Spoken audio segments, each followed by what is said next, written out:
오늘은 제7장 상관 분석 및 회귀 분석에 대해서 살펴보기로 합니다.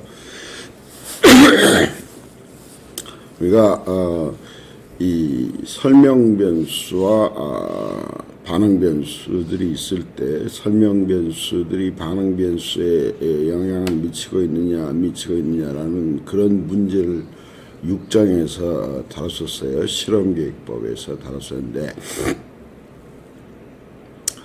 그 변수들의 관계들을 우리가 볼 때는 변수들이 서로 연관되어 있는가, 우리 이 문제에 대해서는 두 변수 사이의 연관관계를 들여다볼 수 있는 것으로 우리가 1.5.3절에서 산점도에 대해서 산점도를 통해서 간단히 연관관계를 시각적으로 볼 수 있는가라는 문제에 대해서 우리가 살펴봤고,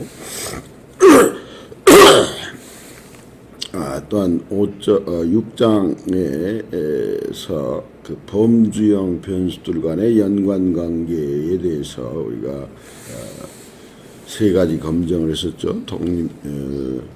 적합도 검증, 동일성 검증, 독립성 검증, 이러한 것들이 변수들의 연관관계를 살펴보는데 범주형 변수들에 대한 것이었었죠.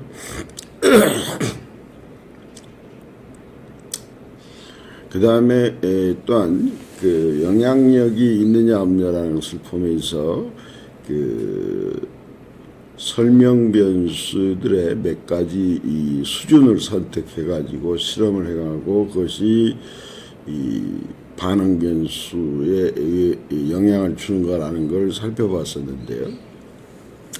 거기서는 이 온도, 압력 등이 어떤 화학 반응에 영향을 준다고 할 때에 그 모든 온도 또는 모든 압력에서 실험을 할 수 없기 때문에 몇 가지 조건을 선택했었어요. 그래서 이 실험 계획에서는 특별히 그러한 걸 변수라 부르지 않고 인자 또는 요인 등의 용어로 바꿔 부르고 있었습니다. 그렇다면 이제 이 7장에서는 6장의 실험계획법에서는 연속형 변수였지만 모든 조건에서 실험을 다 행할 수 없었기 때문에 일종의 범주형 변수로 바꿔서 우리가 실험을 했던 거죠. 그렇다면 이제 그 7장에서는 범주형 변수가 아니고 연속형 변수의 각 관측값에서 이 반응 변수의 값과 설명 변수의 값이 이 관측됐을 때 그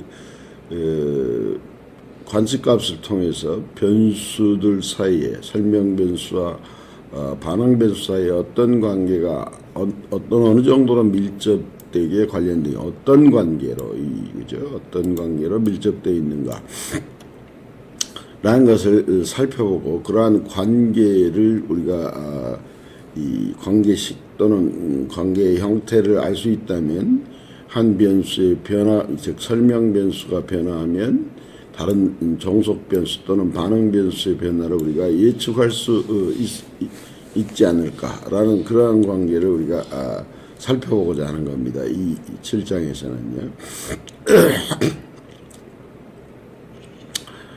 그러한 그 변수들의 연관관계 및 이 관계식 등을 분석하는 것으로 우리가 상관 분석과 회귀 분석을 얘기할 수 있겠습니다. 상관 분석은 1.5.3절에서 우리가 산점도를 통해서 관전이 1.5.3절에서 산점도를 통해 가지고 시각적으로 우리가 두 변수 사이에 관계가 있구나 없구나라는 것을 우리가 판단할 수 있었다, 시각적으로. 그런데 실제로 그렇다면 얼마나 강하게 연관되어 있느냐 또는 어떤 방향으로 연관되어 있느냐라는 것들을 구체적으로 살펴볼 수 있는 그러한 분석을 우리가 상관 분석이라고 하는데, 이때는 연속형 변수 사이의 선형관계다 이런 말이죠. 앞에 6절에서는 연속형 설명 변수들이 연속형 변수였지만은 범주형 변수로 바꾼 거죠, 사실은요. 수준을 몇 가지 조건만 선택해서 범주형 변수로 사실 바꿔서 분석하고 있었던 겁니다. 그러니까 실험계획법은 설명 변수를 범주화하고 반응 변수가 연속형 변수로 관측되어 있는 값인 형태이고, 상관 분석이나 회귀 분석에서는 둘 다 연속형 변수들이 되겠습니다. 물론 회귀 분석에서 우리가 회귀 분석에서는 이 설명 변수가 범주형 변수일세도 사용이 가능하지만 일단은 독립변수들이 이 연속형 변수인 경우이고, 종속변수도 역시 연속형 변수들인 경우에 두 설명 변수와 종속 변수 사이의 관계식을 우리가 찾아내고자 하는 것이 이게 회귀 분석인 거죠. 그래서 종속 변수의 변화를 설명하는데 설명 변수에서 이 독립 변수 또는 설명 변수들에 의해서 설명할 수 있는 그런 수학적 모형을 설정해 가지고 그 모형을 추정하고 그 추정한 모형에 의해서 반응 변수들의 추측 또는 예측하고자 하는 겁니다. 그래서 7장에서는 일단 다루는 변수들이 종속 변수가 됐건 독립 변수가 됐건 모두 연속형 변수라고 생각을 하시면 되겠어요. 회귀 분석에서는 특별히 독립 변수들이 범주형 변수일 수도 있지만 이 장에서는 다루지 않도록 하겠습니다. 그래서 상관 분석을 이제 먼저 살펴보시면요, 반드시 두 양적 변수다라는 거예요. 즉 연속형 변수 사이에 어떤 직선 관계가 있느냐 없느냐라는 것을 보는데, 그 직선식을 찾고자 하는 건 아니고, 이 상관 분석은 단순히 직선 관계라고 하는 것은 어떤 얘기가 되겠냐면, 한 변수가 증가하면 다른 변수도 증가하고, 아니면 한 변수가 감소하면 다른 변수도 따라서 감소하는 그런 관계에 있느냐 없느냐라는 것을 보려고 하는 겁니다. 그때 한 변수의 증감에 따라서 다른 변수가 변하는 양이 직선적인 관계, 비례적인 관계에 있느냐라는 것을 보자는 겁니다. 그리고 그때 그 방향은 어느냐, 한 변수가 증가할 때 다른 변수는 감소하는 거, 아니면 같은 방향으로 변하는가 하는 방향과 그 다음에 어느 정도로 강하게 연관되어 있느냐라는 것을 살펴보고자 한 겁니다.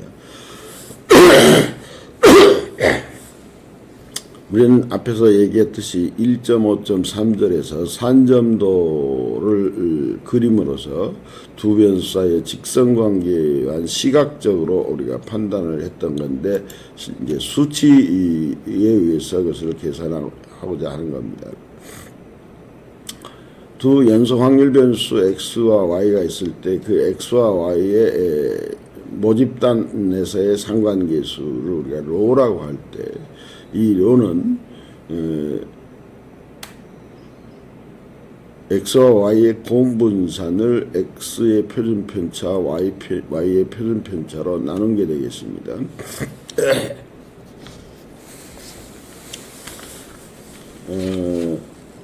왜 이렇게 정리가 되느냐라는 것에 대해서는 우리가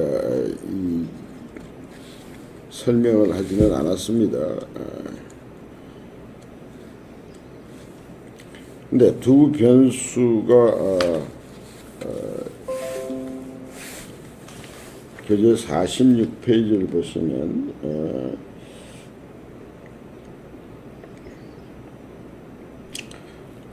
자료에 대한 그 공분산을 우리가 얘기를 했었어요. 그랬을 때 두 점 사이의 거리를 얘기를 하려고 하니까 거리를 구하는 식이 복잡하죠. 그래서 거리 대신에 면적의 평균을 내고 그 면적의 평균 낸 것을 공분산이라고 한다. 이와 같이 얘기를 했어요.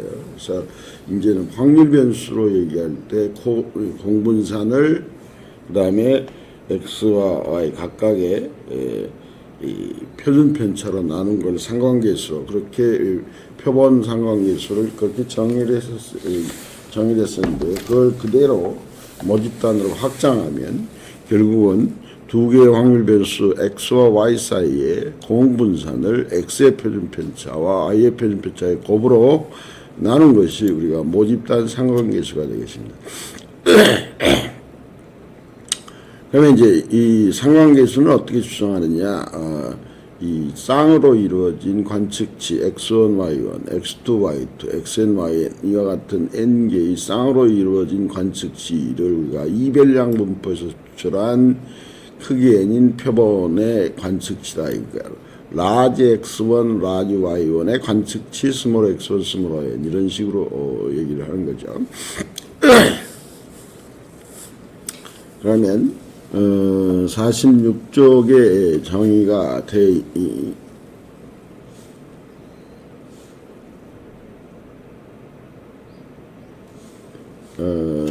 46쪽의 밑에서 두 번째 줄에 보면 상관계수를 구하는 식이 조금 달리 나와 있어요.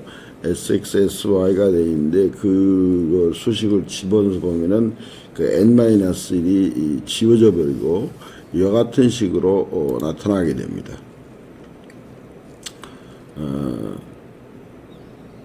이건 면적들이 합의되겠죠. 면적들이 합의되고 이건 사실상 표준거리가 되겠습니다. 표준거리의 곱이니까 표준면적을 전체 면적들로 나눈 게 이런 게 됩니다.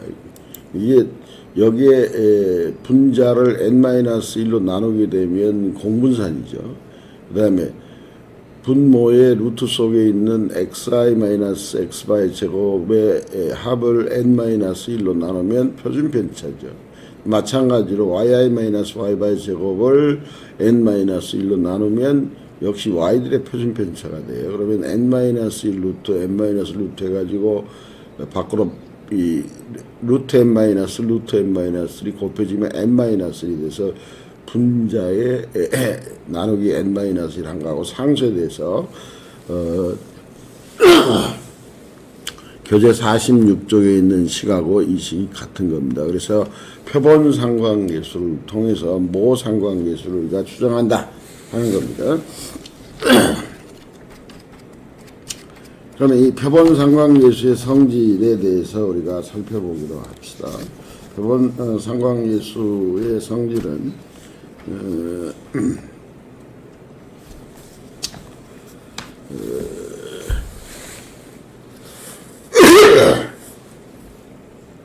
일단 R이라는 것은 표본 상관계수 R인 반드시 두 양적 변수, 연속형 변수 간에 선형적인 연관관계가 있느냐 없느냐. 그러니까 이 상관계수를 얘기할 때는 두 확률 변수 x와 y가 어떤 뭐 한쪽이 종속 변수고 한쪽이 독립 변수다 이러한 얘기가 없이 그냥 두 변수 사이의 관계예요. 그래서 선형으로 어떤 연관관계를 가지고 있느냐 없느냐를 나타내는 그러한 통계량인데요.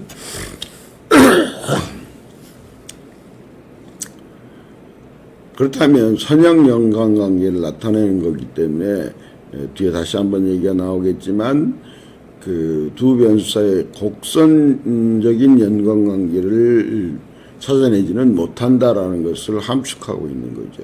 그래서 R은 항상 -1과 1 사이의 값을 갖는다. 물론 이건 우리가 증명할 수가 있지만 증명은 생략합니다. 그래서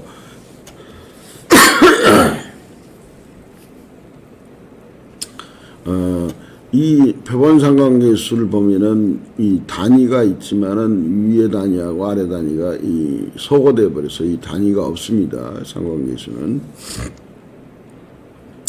그러니까 측정 단위가 바뀌어도 우리는 상관계수는 변하지 않는다라는 겁니다. 이 단위가 서로 분모 분자에서 상쇄돼 버리기 때문에요. 그 다음에 선형 연관관계를 나타내는데 이 R이 얼마나 밀집되어 있느냐라는 것을 수치적으로 표현해 줍니다. 이 R은 산점도에서 하나의 어떤 직선을 걷을 때 직선 주변에 얼마나 밀집되어 있느냐를 나타낸다는 거죠. 이 그림을 보시면요. 그림 7.2.1을 보시면 첫 번째 그림에서 이 X와 Y 사이에 산점도가 이와 같이 있을 때 이렇게 여기에 직선을 하나 그어보면 이런 데 직선을 그어보면은 직선 주변에 밀집되어 있을 때는 이 R의 값이 1에 가까운 값을 갖게 되고 0에 가까운 값이 될수록 넓게 직선 주변에 넓게 퍼져 있는 것을 보여주고 있습니다. 물론 방향도 함께 나타냅니다. 이거는요. 이 R의 값이 양의 값을 가지면 기울기가 플러스인 직선 주변에 모여 있는 것이 되고 R의 값이 음수일 때는 기울기가 마이너스인 직선 주변에 있게 되어 있습니다.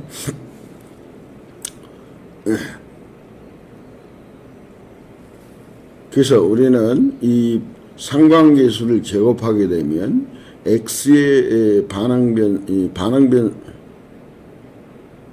이 설명변수라고 할 때 우리는 특별히 이 상관계수를 구할 때는 x와 y 두 변수가 어떤 게 설명변수가 어떤 게 반응변수가 하는 것을 따지지 않지만 특별히 x가 설명변수라고 하고 y가 반응변수라고 그렇게 한 그런 관계가 있다고 한다면 이 상관계수의 제곱이 이 y의 변동을 얼마나 설명할 수 있는가를 표현해 줍니다. 우리가 그것을 결정계수라고 하는데 이 결정계수는 회귀분석에 가서 다시 한번 설명하고자 합니다. 그래서 설명력을 나타냅니다. 이것은요. 그런데 이거는 바로 회귀분석에서 직접적으로 이 정의되고 계산할 이 설명력이라고 하는 것은 설명변수 x가 반응변수 y의 변동을 어느 정도 설명하는가 하는 그 크기를 나타내 주는 건데 이거는 그 회귀분석에서 이것을 정의를 하는데 정의하고 그 정의에 따라서 식을 변형하면 이 결정계수가 결국은 상관계수의 제곱과 일치한다는 것을 보일 수가 있습니다. 그래서 여기서 그런 얘기를 하고 있는데 이거는 회귀분석에 다시 한번 설명을 하기로 하겠습니다.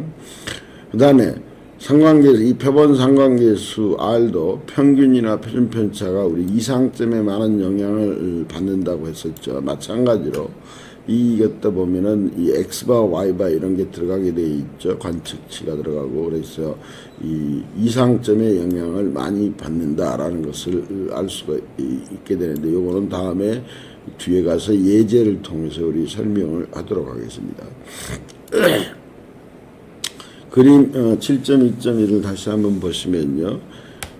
이 기울기가 플러스인 직선 주변에 있게 되면 상관계수는 양의 값을 갖게 되고 그 다음에 직선 주변의 점들이 밀집돼서 이 바짝 다가와서 분포하게 되면 상관계수의 값이 크고 좀 직선 주변에서 멀리 떨어지게 되면 상관계수의 값은 0에 가까운 값이 된다라는 것을 보여주고 있습니다. 그래서 이 평면에 골고루 퍼져 있게 되면은 상관계수는 0이 된다라는 얘기고, 그 다음에 이 밑에 그림에서는 뭡니까?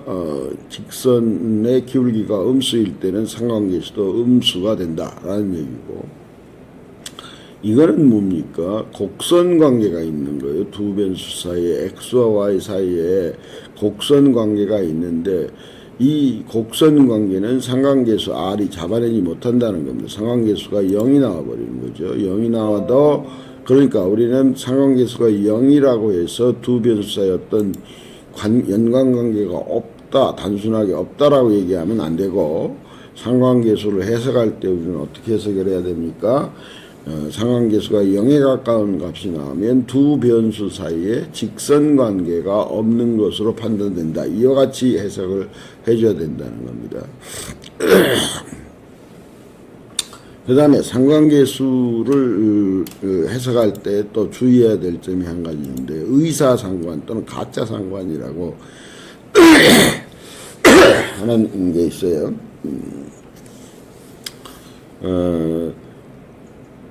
A와 B 사이에 강한 상관관계가 있는 것처럼 R의 값이 큰 1에 가까운 값이 나왔다 할지라도 우리가 주의해야 될 점이 있다. 어떤 제3의 변수라는 것이 있어가지고 C가 A에 영향을 주고 C가 B에도 영향을 주는 공변관계라고 그랬죠. 이런 관계를. 이랬을 때는 A와 B 사이에 아무런 관계도 없는데 C의 영향에 의해서 A가 증가하고 C의 영향에 의해서 B도 증가하는 그런 관계, C의 영향에 의해서 A가 감소하고 C의 영향에 의해서 B가 감소하고 이런 관계가 되면 이 A와 B 사이에 어떤 직선 관계가 나타날 수 있는 겁니다. 이 숫자상으로. 그러니까 그러한 것은 우리가 가짜 상관이라고 얘기를 하죠. 예를 들어놨는데 범죄 발생 건수와 술 소비량 간의 범죄 발생 건수와 냉장고의 판매량 이런 것들도 이해가 될 수 있겠습니다. 범죄 발생 건수가 늘어나니까 술 소비량도 술 소비량이 늘어나니까 범죄 발생 건수도 늘어났다? 라는 식으로 해석하기는 좀 어렵죠. 이때는 뭡니까? 이게 범죄 발생 건수 A, B가 술 소비량이라고 한다면 C는 뭐가 되겠습니다? 인구라고 본다면 인구가 증가하니까 범죄 발생 건수도 늘어나고 술 소비량도 늘어나서 범죄 발생 건수와 술 소비량 간에 상관관계가 있는 것처럼 그렇게 보여지는 거죠. 의사 상관관계라고 합니다. 이게 특별히 이 상관계수를 설명할 때 주의해야 됩니다. 즉 직접적으로 그 변수들 사이에 어떤 연관관계가 상식적으로 있겠느냐 없겠느냐라는 것을 먼저 판단해야지 상관계수 값만 가지고 판단하면 이러한 우를 범할 수 있다라는 것에 주의하라는 겁니다. 아까도 얘기했지만 R이 0에 가까운 값일 때에는 이 그림에서 봤죠. 그림 7.1에서 보듯이 두 변수 사이에 아무런 연관성이 없다는 의미가 아니고 단지 두 변수 사이에 직선관계가 보이지 않는다라는 식으로 해석을 해야 되겠다라는 겁니다. 그 다음에 상관계수가 0이냐 아니냐라는 것을 우리가 검증할 수 있겠습니다. 검증에서는 이별량 정기분포로 가정을 해요. X와 Y가 결합되어서 이별량 정기분포라고 가정을 했을 때 이 상관계수로의 검증인데요. 즉 로가 0이라는 기무가설에 대해서 로가 0이 아니라는 대립가설의 검증에 사용되는 검정 통계량이 이와 같습니다. 이 검정 통계량의 분포는 자유도가 n-인 t 분포를 따른다 하는 것이 알려져 있습니다. 그래서 상관계수를 검증할 때는 t 검정을 사용하겠죠. 일반적으로 통계 패키지에서 나오는 그런 자료들을 보면 유입 확률이 주어지니까 유입 확률이 유의 수준보다 작으면 기무가설을 기각하고 상관계수 값이 0이 아니라고 하는 가설을 우리가 받아들이게 됩니다. 예제 7.2.1 보면 이렇게 데이터가 XI와 YI 사이에 주어져 있습니다. 그러면 우리는 이와 같은 식으로 계산을 하면 돼요. 사실은요. x들의 평균, y들의 평균, 그 다음에 x에서 x바를 빼고 y에서 y바를 빼서 곱해가지고 그것들을 다 더하고 하는 식으로 계산을 하면 되는데요. 우리가 그 계산은 우리 이 컴퓨터를 시키면 됩니다. 통계 패키지를 사용하면 이 자료에 대한 표본 상관계수는 0.186이 나오고 유의 확률을 바로 계산해 줍니다. 이것은 그 뒤에 엑셀 코드에 보시면 나와 있어요. 0.186에 상관계 유의 확률이 0.384, 186에 대한. 그래서 기무가수를 기억할 수 없다. 즉 상관계수가 0이라고 하는 기무가수를 기억할 수 없다. 즉 상관관계, 직선관계가 없다고 판단된다. 이와 같이 얘기를 하는 건데요.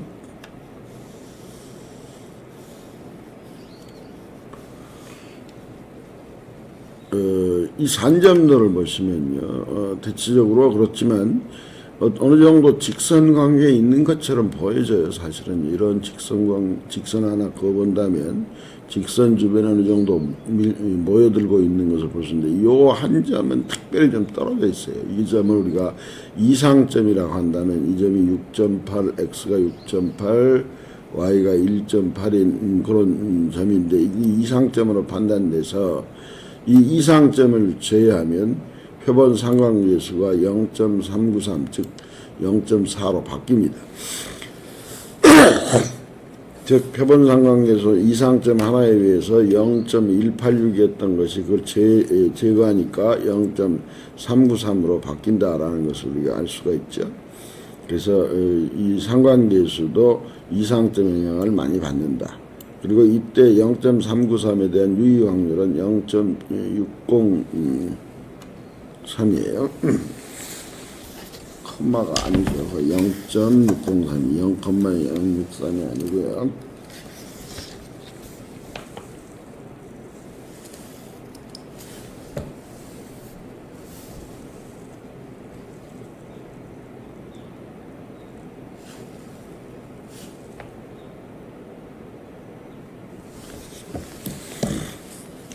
그 0.063인데요. 그래서 대략 유의 수준을 6%라고 잡으면 대략 기무가설 H제로를 기억할 수 있겠다라는 얘기입니다. 약한 직선 관계가 존재한다라고 우리 판단을 내릴 수 있겠다는 겁니다. 그 다음에 이제 회귀 분석인데요. 회귀 분석이라는 것은 우리가 이 여러 변수, K개의 독립 변수가 있고 그럴 때 이 반응 변수 Y가 K개의 독립 변수들의 어떤 함수식으로 표현될 수 있겠냐. 이 함수식 F를 찾고자 하는 게 회귀 분석입니다. F를 추정하고 F에 대한 검정 및 또 이 F를 이용해서 예측을 하고 싶어 하는 것이 바로 회귀 분석입니다. 이 회귀 분석은 실제 자료 분석에서 굉장히 많이 사용되고 있습니다. 이 회귀 분석이라는 단어는 어디서 출발을 했느냐. 사실은 함수 관계를 찾는데 갑자기 회귀라는 말을 사용하느냐라는 것이 이상하죠. 사실은요. 그냥 두 변수 사이에 함수식을 찾자라는 그런 얘기인데요. 이것은 그 프란시스 갤톤이라는 학자가 영국의 학자가 유전학자, 일종의 유전학자죠. 프란시스 갤톤이 논문을 하나 발표했는데요. 1985년에 Regression Toward Mediocrity in Hereditary 뭐 이런 논문을 발표했는데 이 논문의 내용이 뭐냐면요. Hereditary Stature라고 하는 논문에 이 부모 세대의 키하고 자식 세대의 키를 갖다가 조사를 했더니 부모의 키가 크다고 해서 자식 세대의 키도 마냥 항상 크고 부모의 세대의 키가 자식 세대의 키에 항상 작으면 또 자식 세대도 항상 작냐라는 그 것으로 우리가 생각할 수 있었는데, 이게 부모의 키가 크다고 해서 자식들은 무조건 큰 게 아니고 평균적으로 되돌아가려고 하는 경향이 있더라, 이런 겁니다. 즉 평범한 쪽으로 되돌아가려고 하더라 라는 그런 현상이 있더라라는 거죠. 그것을 처음에는 평범한 쪽으로 되돌아가려고 한다라는 것에서 평균으로 회귀한다라고 이렇게 다시 이제 말을 바꿨습니다. 이때부터서 이 회귀라는 단어를 쓰게 된 거예요. 그러면서 이 갤톤이 어떤 얘기를 했냐면, 이 회귀 현상은 이 편차에 비례한다. 평균에 대한 편차에, 부모대의 평균에 대한 편차에 비례한다라고 이렇게 하는 것을 찾아냈어요. 그걸 수학적으로 표현하면, 부모 세대의 키라는 키가 주어졌을 때 자식 세대의 키는 키의 평균, 물론 이게 오차가 붙어 있기 때문에 그냥 오차를 쓰지 않으려고 기대값을 취해놓은 겁니다. 이것은 부모 세대의 키하고 키의 평균 간의 편차에 비례한다. 이 C는 비례상수가 되겠습니다. 그렇죠?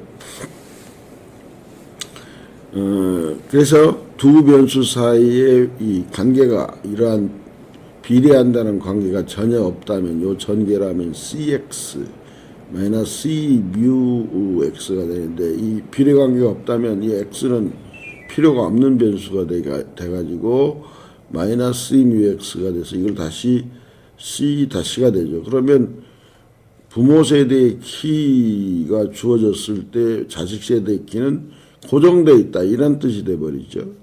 회귀관계, 이런 관계, 비례하는 관계가 없다면 이제 이런 관계가 돼버립니다. 그래서 이런 갤톤의 갤톤의 이 연구 내용을 수학적 통계적 모형으로 바꾼 거예요. 통계적 모형. Y와 X 사이에 어떤 F라는 관계가 있고 거기에 오차가 플러스 됐다라고 하는 이런 통계적 모형을 생각하고 이 함수식 fx가 1차 직선식이다라고 하고 분석을 하자라는 것이 바로 회귀 분석인데, 1차 직선일 때 우리가 변수가 하나일 때 단순 심플이라고 얘기합니다. 그리고 변수가 이 독립 변수들이 2개 이상이면 멀티플이라고 얘기하고, 독립 변수가 1개이면 우리가 심플, 그래서 단순이고요. 그다음에 이 식이 선형식이죠. 베타 제로 플러스 베타 1에서 1차 선형식일 때 이제, 그래서 이것을 simple linear regression analysis 이와 같이 얘기합니다. 그래서 이런 식을 가정하고 분석하는 겁니다. 단순이 아니고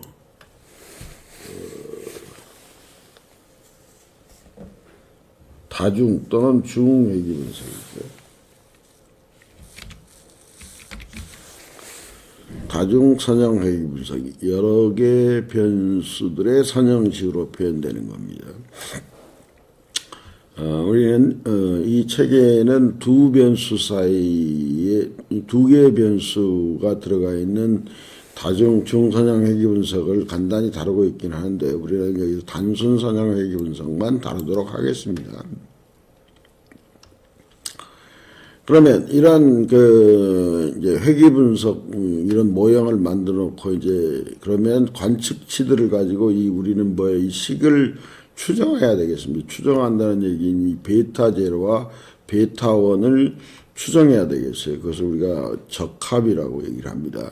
적합.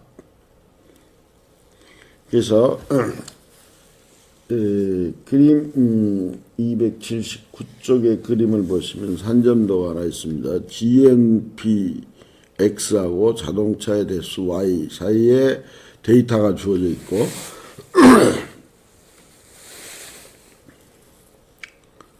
그러니까 1인당 GNP가 얼마일 때 자동차가 몇 대다라는 식의 자료가 주어졌을 때 산점도를 그려보니까는 물론 이게 약간은 곡선 관계가 있는 것처럼 보여지긴 하지만 일단 직선 관계라고 우리가 가정을 해봅시다.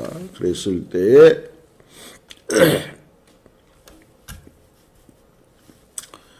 우리는 이 변수 y가 여기에 변수 y가 오차가 없이 x만의 1차 직선식으로 표현된다면 이렇게 쓸 수가 있을 겁니다. 그렇죠? 그렇지만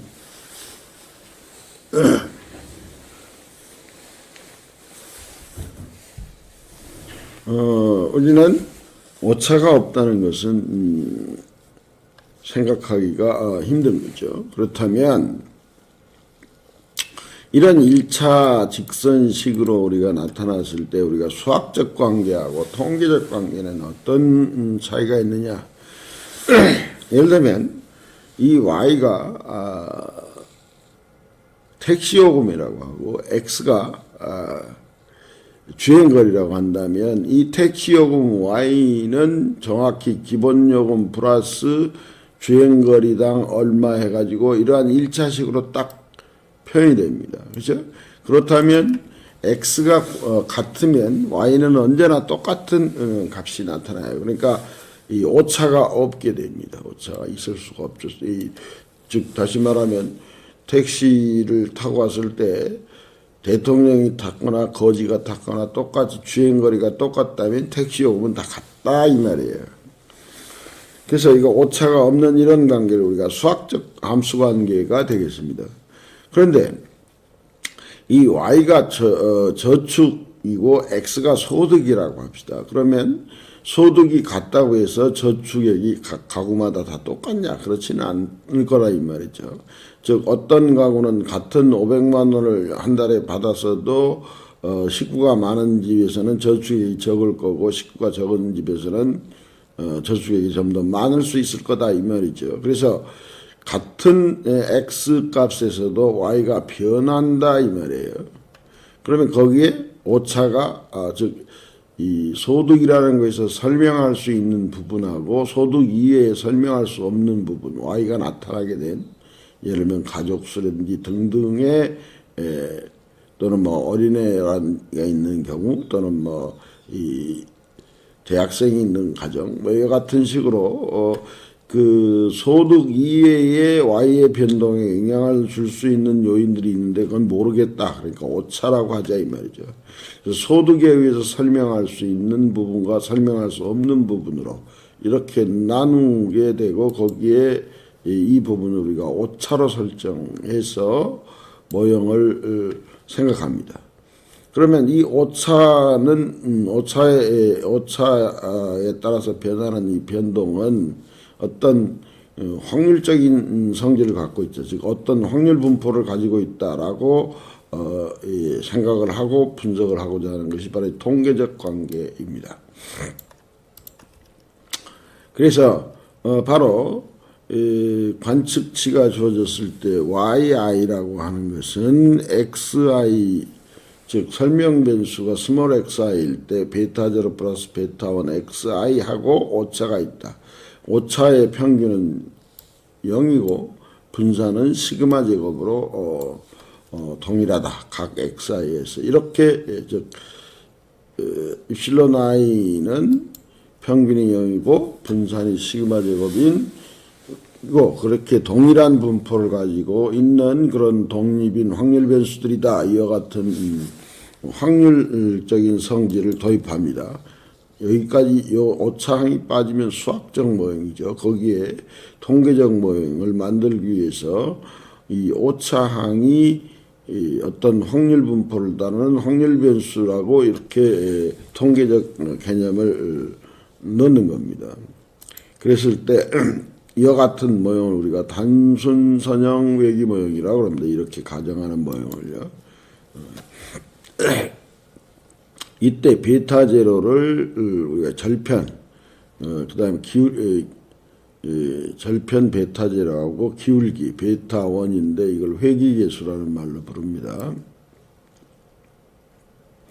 그러면 이거의 기대값을 취하게 되면 요게 뭡니까? 입실론화의 평균이 0이니까 요렇게 되겠습니다. 그렇죠?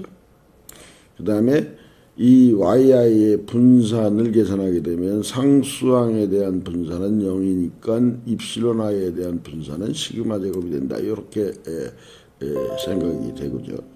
이제 여기에 그냥 분포라고만 얘기되어 있는데 이걸 정기 분포라는 가정을 하나 더 집어넣습니다. 그래서 입실론 i는 평균이 0이고 분산이 시그마 제곱인 정기 분포라고 가정하고, 그러면 yi는 x의 수준이 하나 xi로 정해지는 거죠. 스몰 xi로 고정되면 그때 yi들은 이런 정기 분포를 따른다. 이걸 그림으로 나타내면 이거죠. xi 베타 제로 플러스 베타 1 xi 여기를 중심으로 이렇게 분포를 하나 갖고 있다. y들의 y 값들이 이렇게 쭉 나타날 수 있는데 그 중에서 이 값이 관측됐다 이런 뜻입니다. 또 x2 자리에서는 베타 제로 플러스 베타 x2 평균을 중심으로 해서 이게 이런 분포를 가지고 있다. xn 자리에서는 평균이 베타 제로 플러스 베타 1 xn인 평균을 중심으로 해서 이 y들이 이렇게 퍼져 있다. 그러니까 그리고 이 평균들을 연결한 직선 요놈은 바로 베타 제로 플러스 베타 1 x. 그러니까 이게 x1이면 x1 여기 들어가면 베타 제로 플러스 베타 1 x1 이렇게 되겠죠. 그 다음에 x2가 들어가면 베타 제로 플러스 x2. 그래서 이 x가 주어졌다는 조건에서 y의 평균이 직선의 식이다 라고 가정하는 것이 바로 통계적 관계로 설정하는 이 단순 선형 회귀 모형입니다. 자, 그렇다면 이제 우리는 베타 제로와 베타 1을 어떻게 추정할 거냐 이거죠. 그러면 일단 맨 먼저 우리가 회귀 분석을 할 때는 산점들을 우려가 하는 겁니다. 관측된 쌍으로 주어진 n개의 이 데이터를 갖다 x축, y축에 대해서 이때 x는 반드시 설명 변수여야 되고 y는 반응 변수 또는 종속 변수입니다. 상관 관계를 따질 때는 x, y가 어느 쪽으로 나타나도 문제가 없습니다. 그때는요. 그렇지만 회귀 분석이라고 할 때에는 반드시 x는 설명 변수, y는 독립 변수가 y가 종속 변수, 반응 변수여야 되고 x는 설명 변수가 돼야 된다 이 말이죠. 그러면 우리가 이러한 아까 그 GNP하고 자동차 대수 관계 산점도를 다시 가져와서 거기에 적절한 직선을 하나 이렇게 그을 수 있겠습니다. 적절한 직선을 하나 긋게 되면 이 직선을 우리가 y 이퀄 b0 플러스 b1x라고 하자 이 말이죠. 이제 이 직선을 찾아내는 게 이제 목적이죠. 그러면 xi 자리에서는 이 직선상에 b0 플러스 b1xi 값이 있을 거고요. 이거는 관측값 yi가 있게 되죠. 그럼 이 차이가 우리가 ei라고 해놨습니다. 이거를 우리가 잔차라고 부릅니다. 잔차. 그러면 이 잔차는 각 점에 대해서 우리가 잔차를 생각할 수 있겠습니다. 그렇죠? 각 점에 대해서 잔차를 생각할 수 있는데 이 각 점에서 잔차들이 작으면 작을수록 좋을 겁니다. 그렇죠? 그래서 우리는 그 최소 제곱법이라는 방법을 쓰는데 이건 사실은 수학적 방법입니다. 원래 이 직선을 우리가 구하려고 하면 직선의 식은 두 점의 좌표만 주어지면 우리는 사실상 구할 수가 있습니다. 그렇죠? 그러니까 어떤 1차 직선식을 그는 수학적 방법에 의해서는 이걸 풀 수가 없어요. 모든 직선이 두 개씩 짝지어가지고 무수히 많은 직선들이 나타날 수 있겠다.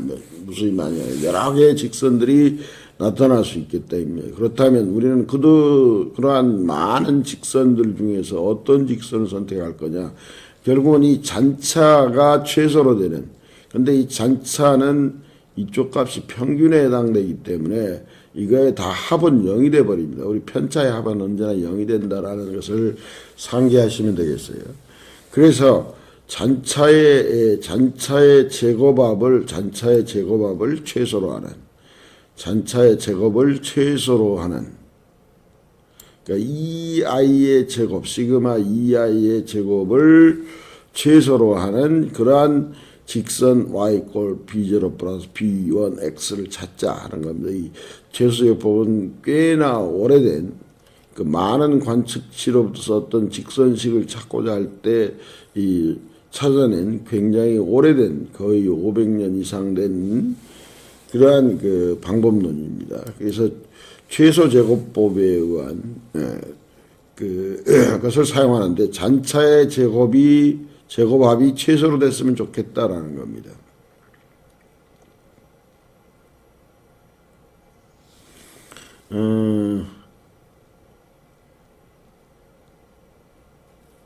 이 아이의 제곱, 그러면 이거를 제곱하죠. 이거를 제곱해가지고 다 더한 것을 최소로 하라고 그랬으니까, 여기는 이 미지수가 2개죠. 그러니까 이거의 제곱합을 B0에 대해서 편미분하고 B1에 대해서 편미분을 해서 0으로 놓고 풀면 됩니다. 그렇게 푸는 게 최소제곱법이에요.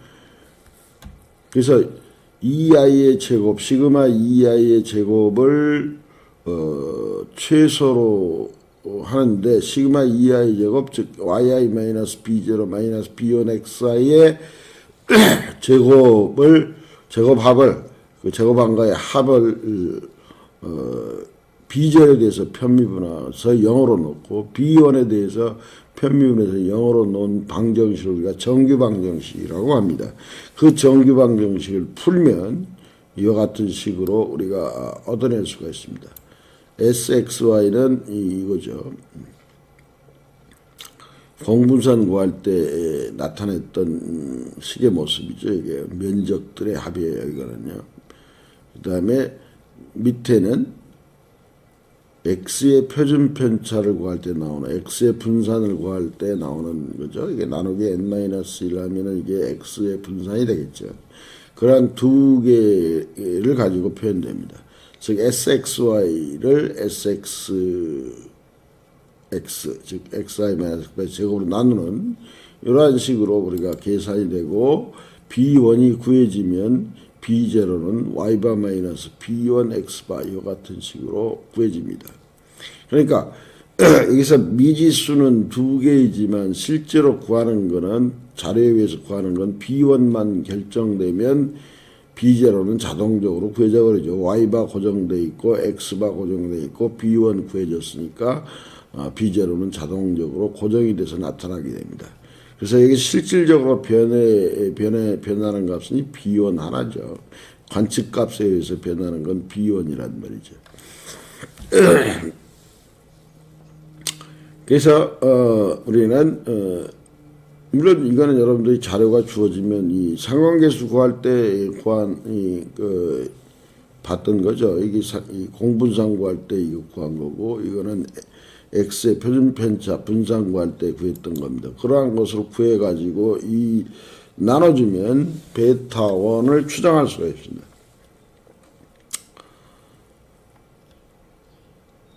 네, 우리는 이제 이런 거 사실상 그 계산기가 발달하기 전까지는 이러한 계산을 하는 게 그렇게 쉽지가 않았었죠. 그래서 컴퓨터가 등장하면서 이 사실은 이러한 것들이 활발하게 실제 사례에 적용되기 시작하고 응용된 겁니다.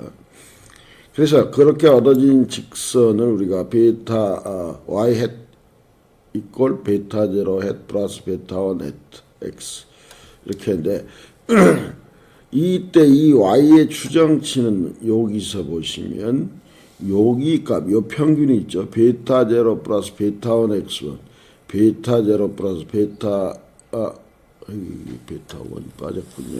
그림에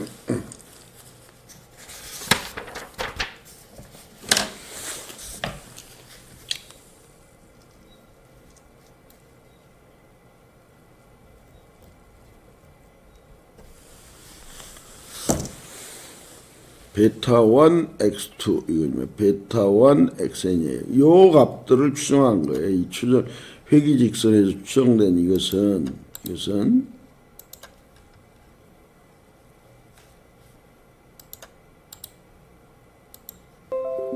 이 추정된 값은 요 값들을 추정하는 거죠. 이 값들. 그러니까 x에 x1이 들어가면 베타 0 at 플러스 베타 1 at x1 요 값을 추정한 거다 이 말이죠. 그래서 이걸 추정한 건데 이거 추정했으면 그러면 여기에 해트가 붙어야 되겠죠 사실은요.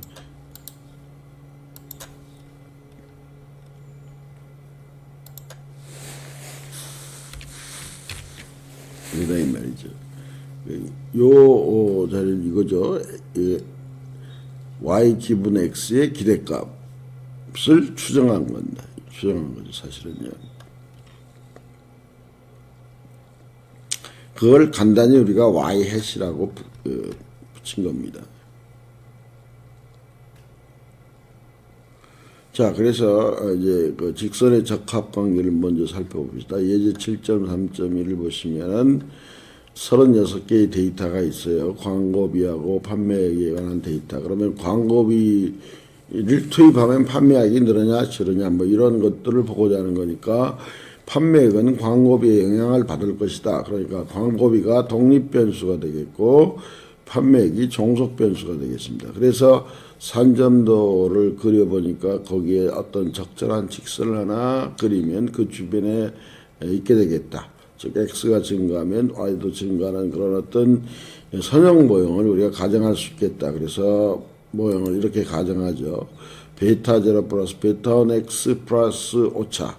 오차는 평균이 0이고 분산이 시그마 제곱이면서 서로 독립인 그런 분포를 따르는 이런 선형 모형을 가정을 하고 최소 제곱 이게 이 통계 분석에서 데이터를 주고 회귀 분석 선형 회귀 분석을 클릭하면 바로 이게 바로 튀어나옵니다. 뒤에 나중에 엑셀 코드를 보시면 알 수 있을 거예요. 이럴 때 이 모형하에서 이 36개 데이터를 가지고 추정한 상수 항목이 바로 베타 제로를 추정한 거고요. 그 다음에 광고비라고 이건 데이터를 넣을 때 이 광고비라는 항목을 집어넣으면 이렇게 나오죠. x 앞에 개수 베타 1 값이 이거다 이 말이죠. 그리고 베타 제로를 추정한 값에 대한 표준 오차 그리고 t 값이 주어져 있고 유입 확률이 주어져 있는데 결국은 이 상수가 0이냐 아니냐라는 것을 검증할 때 t 검증을 하니까 이 t 값이 나온다는 거죠. 뒤에 사실 설명이 될 겁니다. 마찬가지로 베타 1이 0이냐 아니냐라는 것을 검증하고자 하면 t 검증을 한다. 그때 유입 확률이 주어진다. 그러니까 우리는 유입 확률이라는 것을 보면은 이 베타 제로와 베타 1에 대한 검증을 할 수 있다라는 거죠. 이거는 기무가설을 기억한다. 베타 제로가 0이라는 기무가설을 기각한다. 그 얘기는 뭡니까? 이 직선이 절편이 있는 직선이다 라는 뜻이고 그 다음에 베타 1이 0이라는 기무가설을 기억한다. 그러니까 이거는 베타 1이 0이면 어떻게 됩니까? x가 변해도 y가 변하지 않는 거죠. 그러니까 직선관계가 없다는 뜻이 돼요. 그래서 기무가설 베타 1이 0이라는 기무가설을 기억하고 직선관계가 있다. 이 직선은 의미가 있다. 구한 직선은 의미가 있다라는 겁니다. 그리고 그래서 이와 같은 회귀 직선이 추정된 이걸 추정하는 거죠. 여기 이거죠. 최수제곱 회귀 직선 식이 이와 같이 우리가 만들 수가 있겠습니다.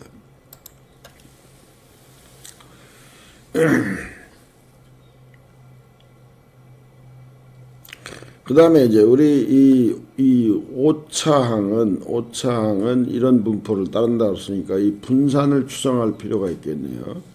분산 시그마 제곱을 추정을 해야만이 어느 정도 적합되고 있는지를 우리가 알 수 있겠습니다. 그래서 일단 오차는 우리가 잔차로 우리가 오차의 관측치는 잔차에 의해서 표현된다. 오차의 관측치가 잔차다 이렇게 생각할 수 있겠습니다. 관측치 yi에서 추정값을 뺀 것을 우리가 잔차라고 레지듀얼이라고 부르는데, 오차항이 이거죠. 이 오차항이 이건데 이것은 잔차로 추정이 된다, 이렇게 생각하는 겁니다. 오차항 이하이는 잔차로 추정된다, 이런 것이고, 이 잔차의 값이 작으면 작을수록 어떻게 돼요? 이 회기직선에 의한 추정값이 관측값에 잘 적합되고 있다, 이런 얘기를 할 수 있겠습니다. 그런데 우리는 이 통계적으로 잔차의 성질은 이렇다라는 것을 우리가 밝힐 수 있습니다. 잔차의 합은 0이다. 잔차의 합은 0이다. 그 다음에 잔차의 xi를 곱한 거의 합도 0이다라는 것을 우리가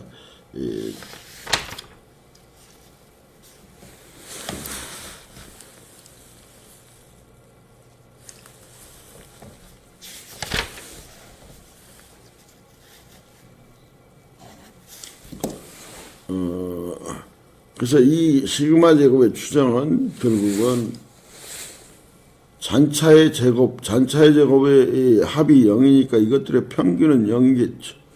그래서 2i-0의 제곱의 제곱합이 그냥 2i의 제곱이 될 겁니다. 즉 요거가 제곱합이 되고, 이것에 뭡니까? 이게 오차 제곱합이 잔차 제곱합으로 추정된 거죠. 그렇죠? 오차 제곱합. 오차의 제곱합을 이 잔차의 제곱합으로 지금 추정한 건데, 둘 다 우리가 잔차 제곱합 또는 오차 제곱합이라고 부릅니다. 정확하게 얘기하면 잔차 제곱합이라는 말이 맞는 거죠. 그러면 이거를 n-1로 나누면 표본 분산을 구할 때 그랬죠. 근데 이거는 이제 이게 제곱합인데, 이거는 추정한 게 몇 개였죠? 우리 2개였죠. 그러니까 2개의 값이 이미 추정할 때 사용된 거예요. y바, x바 추정할 때 하나 사용됐고요. 정보가 하나 쓰였고, 베타1 추정할 때 하나 쓰였어요. 여기 보시면 x바, y바를 하나 추정할 때 정보가 하나 사용됐고, 그 다음에 이 베타1을 추정할 때 또한 정보가 하나 사용됐습니다. 이 두 개의 정보가 결국은 이걸 결정했죠. 그러니까 두 개의 정보가 베타1을 추정할 때 사용됐어요. 그러니까 남은 정보의 개수는 n-2개가 될 겁니다. 그렇죠? n-2 지워버리세요. 미스프린트네요.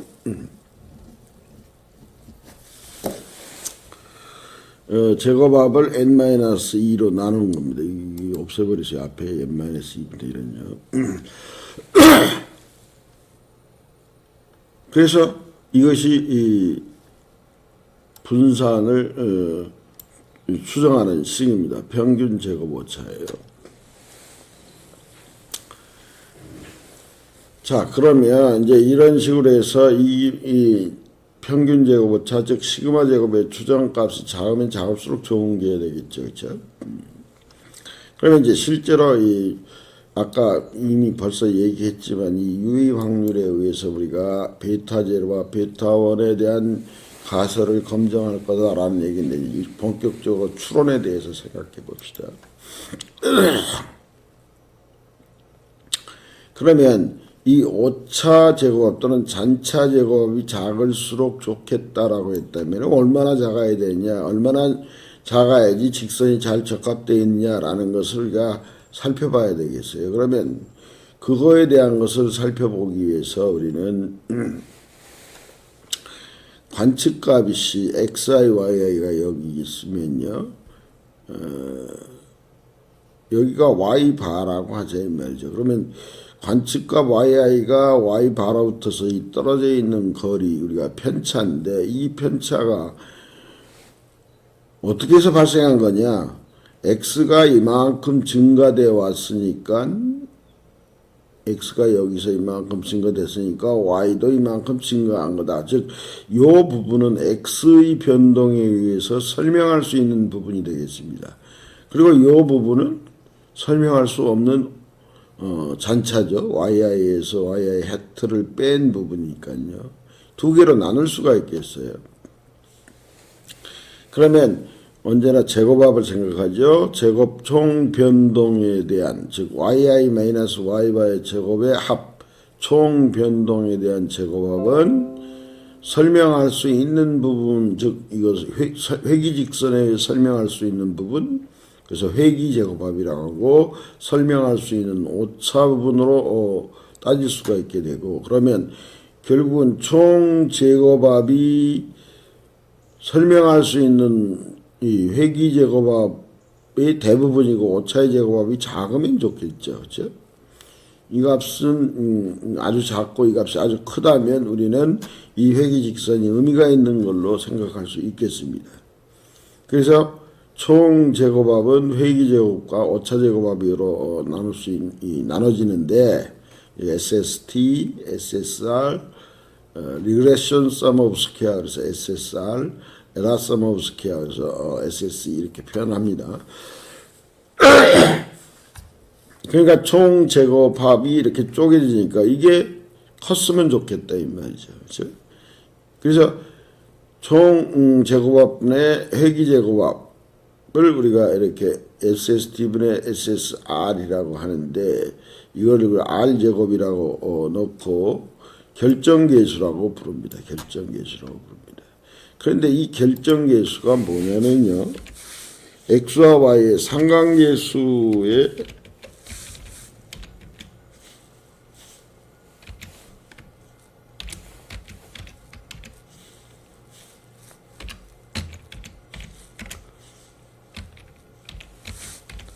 상관계수의 제곱과 같아요. 이거를 실제로 쭉 풀어보면 상관계수의 제곱이 됩니다. 이게요. R스퀘어는요. 대문자 R스퀘어로 되는 건 결정계수를 나타내는 때는 대문자 R제곱으로 표시하고요. 이 X와 Y의 상관계수 소문자로 써가지고 스몰 R제곱과 같아진다라는 것을 우리가 증명할 수 있습니다. 앞에 우리 이 상관 분석에서 설명했던 결정계수가 바로 이겁니다. 그러니까 이 상관계수의 결정계수의 값이 커야만이 잘 적합되고 있다라는 거죠. 이게 이 작은 값을 갖는다면 이 y의 변동을 x에 의해서 충분히 설명할 수 없다? 그러면 이 직선이 별 의미가 없다. 이렇게 해석이 되겠죠. 그래서 R스퀘어가 통상적으로 80% 적어도 70% 이상 돼야지 뭐 의미가 있는 걸 보는데 때로는 뭐 더 작을 수도 있겠습니다. 다른 여러 가지 변수가 이 y에 이 영향을 주는 변수들이 많을 때는 R스퀘어 작을 수도 있지만 단지 한 개의 변수만 가지고 설명한다고 하면 이 R스퀘어 값은 굉장히 커야 되겠어요. 그래서 R스퀘어 값이 통상적으로 80%, 90% 정도 가까이 되면 Y의 변동은 X의 변동으로 충분히 설명할 수 있다. 이렇게 얘기할 수 있겠습니다. 이거는 어디까지나 직관적으로 바라보는 거고요. 이제 상관계수하고 여러분들이 살펴보는데 이 결국은 상관계수의 제곱이라고 그랬으니까 결정계수의 제곱근이 상관계수가 된다. 이런 얘기가 되겠습니다. 그 다음에 이제 그건 설명력이 그렇다라는 거고, 그렇다면 그 직선이 의미가 있느냐, 유의성이 있느냐 없느냐 이런 것도 이제 유의성이 있다고 결론이 나면은 그 직선 가지고 설명할 수 있는 설명력이 얼마다 이와 같이 얘기를 하겠죠. 즉 회기직선을 이제 모형은 우리가 설정한 모형에 대한 가정이 일단 타당하다는 거죠. 뭐죠? 오차는 평균의 0이고 분산이 시그마 제곱으로 동일하며 독립인 확률 변수라고 하는 그런 가정은 타당하다고 일단 하고, 그 타당하다는 전자에서 우리가 구한 최소제곱 회기직선이 의미가 있느냐라는 걸 살펴보려고 하는 겁니다. 기울기가 의미가 없다는 얘기는 기울기가 0이라고 하는 것이죠. 기울기가 0이라는 뜻은 x가 변해도 y는 변하지 않는다는 뜻입니다. 그러니까 기무가설은 0이라는 가설에 대해서 0이 아니라는 대립가설을 우리가 설정하게 되고, 이때 기무가설이 참이라고 할 때 이런 그 회기제곱합을 자신의 자유도로 나누고 오차제곱을 그러니까 이게 평균제곱을 구한 건데요. 이렇게 나눈 것을 우리가 F제로가 하면 이 F제로의 분포가 자유도가 분자의 자유도가 1이고 분모의 자유도가 n-2인 그러한 그 F 분포를 따른다라는 사실이 알려져 있습니다.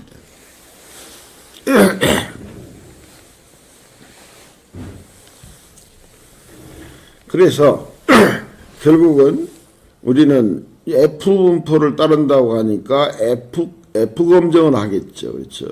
그래서 분산 분석표를 우리가 요약을 하게 되는데, 이러한 회기직선의 유의성을 여기서 구한 회기직선의 유의성을 따지기 위한 검정을 위한 그 분석 결과는 이런 분산 분석표라고 하는 것으로 요약이 됩니다. 일단 제곱합으로는 변동 요인, 총 변동에 영향을 주는 것은 회기직선에 의한 변동이 있을 거고, 그리고 오차에 의한 변동이 잔차죠. 잔차에 의해서 나타나는 거고. 그러면 오차 제곱합 SSE, 잔차 제곱합 SSR. 이거의 자유도는 전체 제곱합, 총 제곱합 SST에 대한 자유도는 n-1. 이 y 바라는 게 하나 추정이 됐었죠. 여기에 이걸 구할 때. 그러니까 n-1이 되고, 여기는 뭐예요? 아까 얘기했습니다. 베타 제로, 베타 1이 추정이 되면 베타 제로는 자동으로 결정된다. 그러니까 추정된 건 하나예요, 사실은요. 그래서 자유도가 1이고, 그러면 이 전체 자유도는 같아져야 되니까 SSE의 자유도는 n-2가 되겠습니다. 그래서 제곱합을 자유도로 나눈 게 평균 제곱이죠. 회기에 대한 평균 제곱, 잔차에 대한 평균 제곱. 이게 사실은 이게 뭐였죠? 우리 오차입니다. 여기 시그마 제곱에 대한 추정량이죠. MSE입니다. 이게요. 그렇죠? MSE. 이게 MSE가 돼요. 그래서 이 평균 회기 제곱에 대한 평균 제곱합이 오차 제곱합에서 아주 크다면 회기직선이 의미가 있게 되는 거죠. 그렇죠? 그래서 MSR을 MSE로 나는 요 값이 바로 F 통계량의 관측값이 되고, 이 값이 아주 크다면 우리는 베타 1이 0이라는 검정을 이 기무가설을 기각하게 되는 겁니다. 근데 아까 여기서 설명을 간단히 할 때 뭐라 그랬냐면 T 검정을 한다고 그래놓고 왜 갑자기 F 검정을 하냐. 이때는 이 F 검정하고 사실은 T 검정하고 같다라는 것을 우리가 보일 수 있습니다. 뒤에 가서 다시 한번 설명을 드리죠. 일단은 이러한 분산 분석표가 나오면 이 유의 확률에 의해서 회기직선이 의미가 있느냐 없느냐라는 것을 우리가 판단할 수가, 검증할 수가 있습니다. 이거는 직선, 회기직선 통째로 얘기한다고 볼 수 있습니다. 일단 그런 결과를 한번 보면요. 앞에 그 판매액과 광고비의 데이터를 이용해서 그 엑셀을 이용해서 회기 분석을 실시하면 이와 같은 분산 분석표를 얻을 수가 있습니다. 그 데이터를 가지고 엑셀을 이용해서 여러분들이 구해보시고 이거하고 같은지 확인하시기 바랍니다. 그리고 모형 요약해가지고 S는 뭐냐면 요게 시그마 제곱의 추정치, 시그마 제곱의 추정치에 루트 씌운 겁니다. 그러니까 이거는 이거의 제곱이 시그마 제곱을 추정한 MSE하고 같은 거예요. 즉 23.75의 루트 씌운 게 이거예요. 루트 23.75가 4.863, 즉 시그마 제곱에 대한 추정값이 23.75고 거기에 루트 씌운 값, 이 값도 계산해 줍니다. 그다음에 R 제곱이라고 그랬습니다. 그럼 R 제곱은 뭐죠? 설명력이라고 그랬어요. 즉 판매량의 변동은 광법위에 의해서 40% 정도 설명할 수 있다. 약간 설명력이 낮다라는 것을 알 수가 있습니다. 일단 R제곱 수정이라고 하는데 adjust R²라고 하는 것은 데이터의 개수가 아주 작을 때는 이게 문제가 좀 있어요. 그래서 그때는 R² 대신에 adjust R² 설명력을 설명할 때 adjust R²를 사용하는 겁니다. 일단 이거에 의해서 우리는 어떤 얘기를 할 수 있느냐? 유의 확률이 0.000이니까 우리가 구한 회귀직선은 의미가 있다. 이렇게 얘기할 수 있겠습니다. 그런데 바로 오차항이 이런 분포를 정규분포를 따라한다고 할 때 이런 검정 통계량의 분포는 자유도가 n-인 t분포를 따른다라고 해가지고 t검정을 할 수 있습니다. 베타 1이 0이라는 기무가설에서요. 이거를 제곱하면 바로 f하고 같아진다라는 걸 우리가 설명할 수 있습니다. 그래서 베타 1 이꼴 제로라는 기무가설을 검정할 때는 t검정을 할 수도 있고 f검정을 할 수도 있다. t검정은 f검정과 동일한 거다라는 거죠. 그래서 예제 7.31의 그 앞에서 구한 여기서 이 식은 우리가 앞에서 추정된 값은 여기 있었습니다. 0.2079하고 t값이 4.75였어요. 4.75를 제곱하면 요 값이 나옵니다. 22.54가 돼요. 4.75에 대한 유의 확률이 0.0000이니까 이치를 기억한다. 4.75를 제곱한 것은 바로 F0하고 같다. 그래서 회귀직선의 유의성 검정이라고 하는 것은 기무가설이 이겁니다. 베타 1이 0이라는 기울과 0이라는 기무가설을 검정하는 데에는 우리가 T검정과 F검정 둘 다 동일한 검정이 된다라는 겁니다. 그러면 이제 베타 1이 0이라고 하는 기무가설이 기각되지 않으면 그건 뭐예요? 직선관계가 없었거나 또는 곡선관계가 존재할 수도 있다 이 말이죠. 그러니까 우리는 두 변수 사이에 어떤 관계가 없다라고 얘기하면 안 되고 기억할 수 없다면 두 변수 사이에 직선관계가 없는 것이다. 이렇게 해석을 해야 됩니다. 그러니까 이건 상관계수 해석할 때하고 같은 얘기가 됩니다. 그 다음에 두 번째 검정은 첫 번째 검정은 우리가 베타 1 이꼴 베타 0에 대한 검정이죠.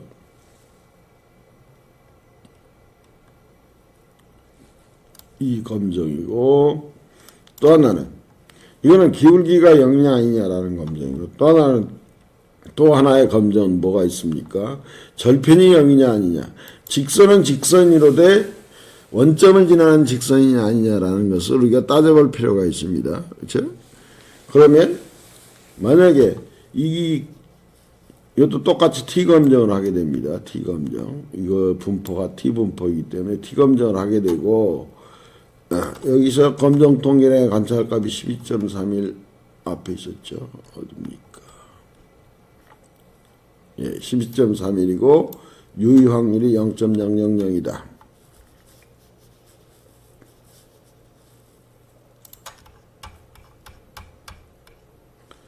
그러니까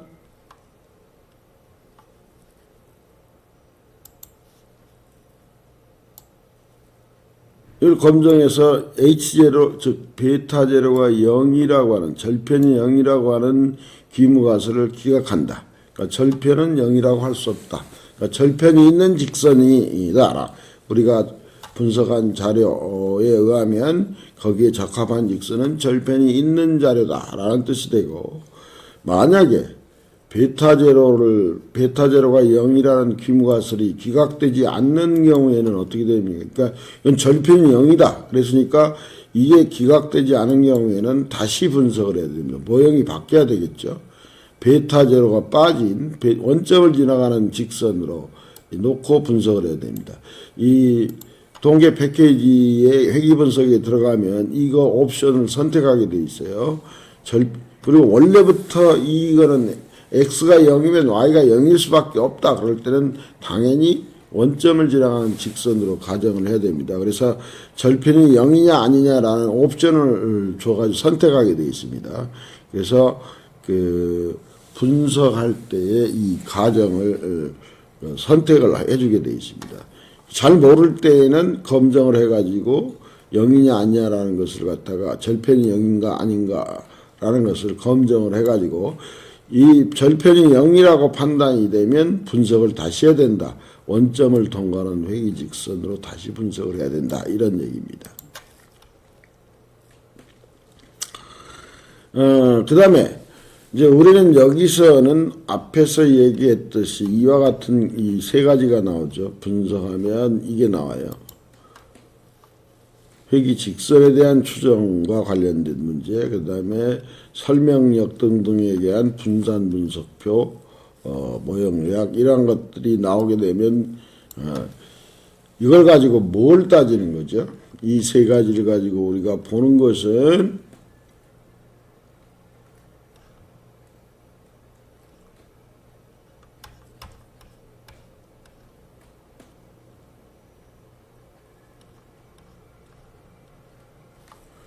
회귀 모형에 대한 가정이 타당하다라고 하는 전제가 깔려 있는 겁니다. 그러면 우리가 애당초 가정한 회귀 모형이 맞지 않다라고 하면 이건 문제가 되겠죠. 그렇죠?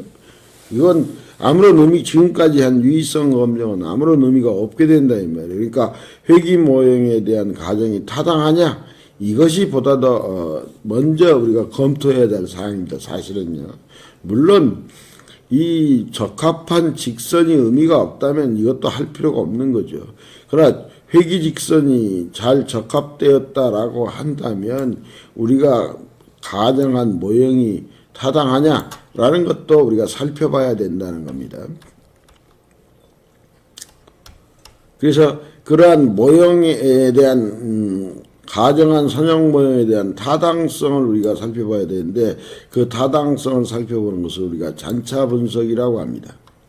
우리는 회귀 모형의 그 가정이 오차항에 대한 네 가지 가정이 있었습니다. 네 가지 가정은 바로 이와 같은 식으로 표현할 수 있습니다. 이 네 가지 가정은 바로 오차항이 평균이 0이고 분산이 시그마 제곱이다. 분산이 동일하다 이거죠. x가 변해도 x가 각 수준에서 그 분산은 동일하다.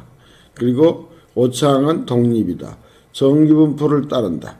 그 다음에 선형이라고 하는 거죠. 이 뒷부분이 이렇게 0이 되면 선형 모형을 따른다 하는 네 가지 가정이 되게 됩니다. 그런 네 가지 가정은 뭘 가지고 가느냐. 오차에 대한 관측값으로 잔차를 이용한 오차의 관측값인 잔차를 이용해서 이 가정들을 검토할 수가 있습니다. 이거에 대한 얘기는 뭐 그냥 슈터던트 잔차를 이용한다면 이런 얘기들은 그냥 넘어가기로 합시다. 우리는 그래서 잔차 분석이라는 걸 하게 되는데 뭘 그리느냐면 xi에 대한 각 잔차 t1, t2, tn을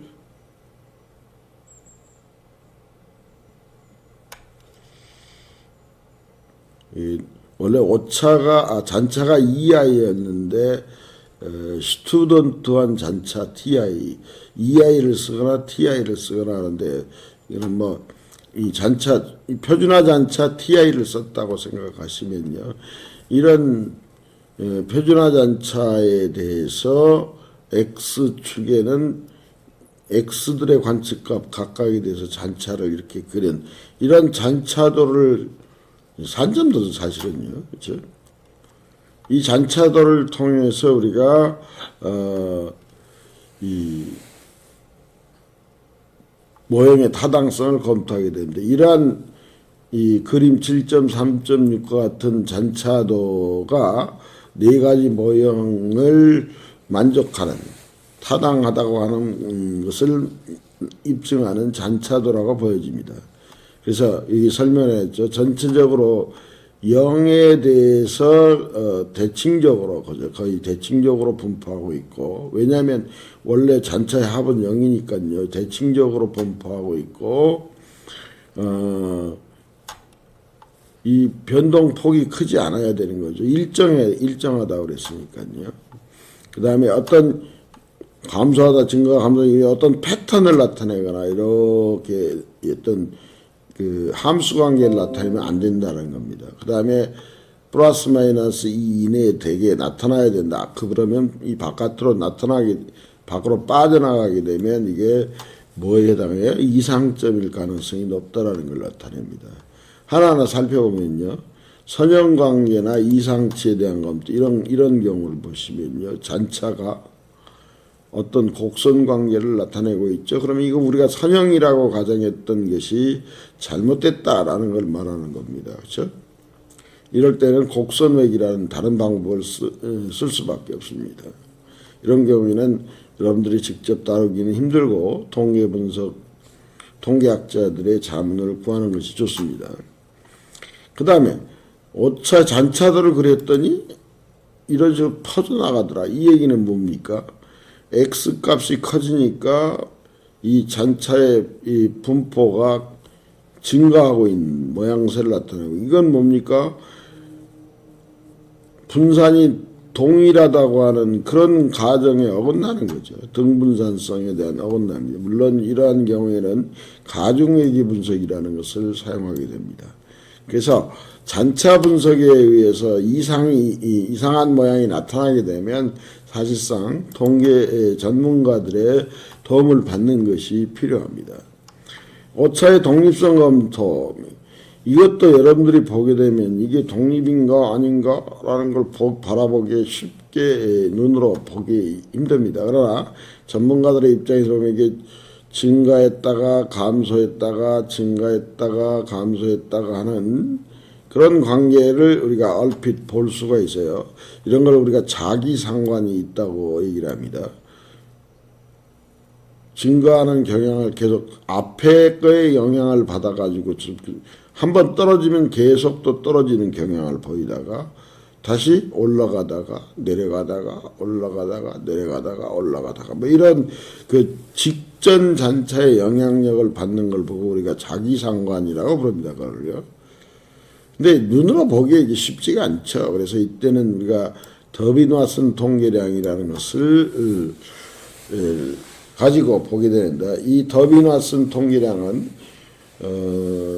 회귀분석 그 패키지에서 옵션으로 들어가게 되어 있습니다. 이 클릭을 하면 이 더비노아슨 통계량의 값을 계산해 주는데, 더비노아슨 통계량의 값이 4에 가까우면 이게 2를 중심으로 해서 2보다 큰 4에 가까운 값 아니면 0에 가까운 값 일때 0에 가까우면 자기상관이 양의 자기상관, 4에 가까우면 음의 자기상관, 2에 가까우면 자기상관이 없는 것을 이렇게 판단하게 됩니다. 이거는 그 더비노아슨 통계량은 통계 패키지에서 옵션으로 지정해주면 계산해 줍니다. 그 다음에 정규성 검토, 정규 분포를 따르냐 안 따르냐는 거죠. 이런 정규 확률도에 의해서 직선 주변에 값들이 나타나게 되면 정규 확률도, 정규 분포를 따른다라고 가정할 수 있겠다라는 겁니다. 그래서 우리는